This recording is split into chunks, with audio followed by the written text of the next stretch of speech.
অনেকের বেড়ে ওঠা যে অঙ্গনে শিল্পী পরিচয় ধারণ করেছেন যে প্রতিষ্ঠান থেকে, সেখানে এখনও পোড়া গন্ধ ছড়িয়ে ছিটিয়ে আছে ধ্বংসযজ্ঞের চিত্র।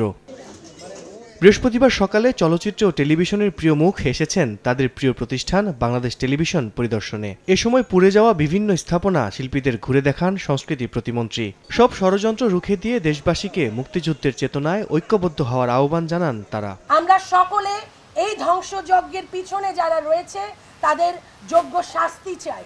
আমি আমার বাংলাদেশের পক্ষে, যারা বাংলাদেশের বিপক্ষে দাঁড়িয়ে থাকবে আমি তাদের বিপক্ষেই থাকবো। সুন্দর বাংলাদেশ চাই, সম্প্রীতির বাংলাদেশ চাই, স্বস্তির বাংলাদেশ চাই।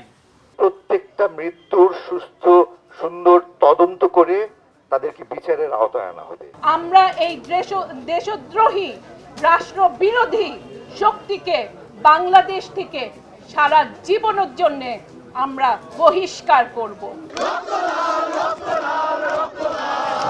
এদিকে ভয়হীন, ন্যায্য ও মানবিক মর্যাদার বাংলাদেশের দাবিতে মানববন্ধন করেছে দৃশ্যমাধ্যম শিল্পী সমাজ। ফার্মগেটের আনন্দ সিনেমা হলের সামনে জড়ো হয়েছিলেন চলচ্চিত্র, আলোকচিত্র, থিয়েটার, গণমাধ্যম সহ দৃশ্যমাধ্যমের নানা শাখার কর্মীরা। মানববন্ধন থেকে সব হত্যাকাণ্ডের বিচার, সহিংসতা ও গণগ্রেফতার বন্ধের আহ্বান জানিয়েছেন তারা।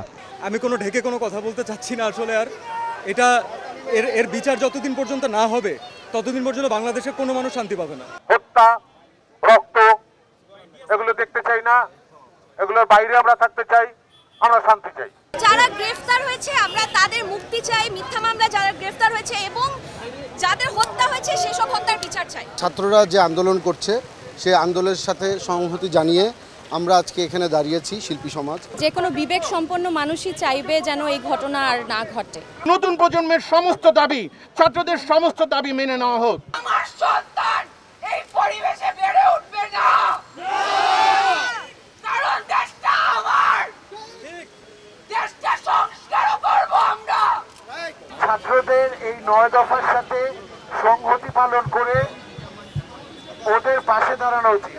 কোটা সংস্কার আন্দোলন ঘিরে প্রতিটি ঘটনার সুষ্ঠু তদন্ত করে দোষীদের বিচারের দাবি জানায় শিল্পী সমাজ। আল কাসির, সময় সংবাদ, ঢাকা।